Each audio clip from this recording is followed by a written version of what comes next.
Celebrity chef Ed Cotton is here with a mouthwatering twist on the typical Thanksgiving feast.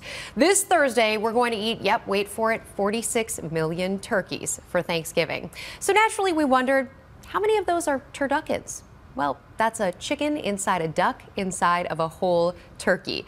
We brought in Chef Ed Cotton. He is the executive chef of the West Village social Italian restaurant, Sado 13. And it's great to have you with us here. Good to be here. Thank you. And you also brought a turducken. I certainly did. Wouldn't be complete without bringing a turducken. And why? Why go there? Why do turducken? Why not? It's a good conversation piece. It is a good conversation piece. Instead of showing up to somebody's house with a turkey, why not bring a turducken? Because it takes a lot more effort? And you get to show off what your skills are all about. How much more effort does it take? It's hard enough to get the turkey right. I can only imagine you've got 3 different meats in there. Yeah. That's going to make it even more difficult. It sounds very difficult, yeah. But you're a chef, you're a celebrity chef. So when you say it sounds very difficult, to the average person, it is very difficult. How do you do it? Well, what the easiest thing to do when preparing this is have people do all the work for you. Have your butcher bone it out for you. You don't need to sit there and slave over your cutting board and boning it out and all that. Have your butcher bone out the turkey, the duck, the chicken. And what's very... what does that mean, have your butcher bone it out? Well, just remove all the bones. There's absolutely zero bones. There's no bones. It's 100% sliceable, ready to go.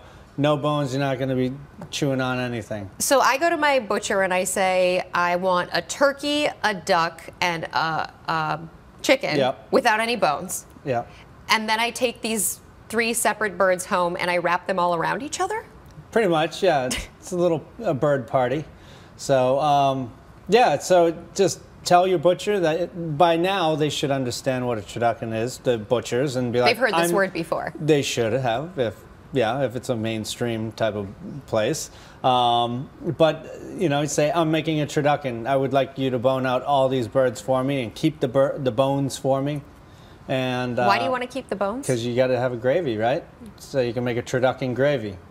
So why not? I feel like they might either think you're making turducken or you're like a serial killer on the side with some weird fantasies about different birds. Yeah, probably. Okay, so you take all of these birds, you wrap them around each other. How do you know how long to cook it? Is it longer? Does it take a longer cook time than a turkey?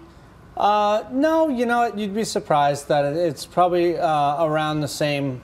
This is a 12 to 15 pound turkey, and the chicken is about 2.5 pounds, and the duck is almost around the same, just a touch smaller probably. So about equal size is what you want to go for? Yeah, well, for the duck and the chicken, and the turkey is the star, so that's the biggest one, 12 to 15 pounds. So it's roasted, you know, it's all stuffed with 3 different stuffings, or you could use one universal stuffing throughout, but I like to mix it up, and I do 3 different stuffings in each bird. I do a dirty rice, I do a cornbread and jalapeno and pepper jack stuffing, and then I do a traditional, you know, regular, good old-fashioned turkey stuffing. Sounds delicious. So, and you know, roll that all up, tie it, and roast it up. How long? You said for the 12 to 15 pound turkey that encompasses the turducken. How long are you cooking this for, and at what temperature? So, usually what I'll do is I'll roast this whole thing for, it takes, you know, good, probably 2.5 hours, 3 hours total, like to let it rest and all that stuff. So, and it should come out nice and juicy. The duck meat should be nice and medium rare in the center. The biggest part is the turkey, and that will be fully cooked. So, how do you like to eat it? Are you eating each of these meats separately, or do all the flavors come together? All the flavors come together. What does that taste like? Again, with each bite that you have, it's a new experience, because you have the traditional Thanksgiving Day stuffing, you have the dirty rice stuffing, you have the cornbread stuffing. So each bite is like, oh wow, I just got some of the rice. I'm thankful for a new thing. Yeah. Thank you so much, Chef Ed Cotton. It's great to have you with us here on Real Biz. Good to be here. You can like us, tweet us at Rebecca Jarvis, and comment below. And from the studios in New York City, I'm Rebecca Jarvis. Have a great day.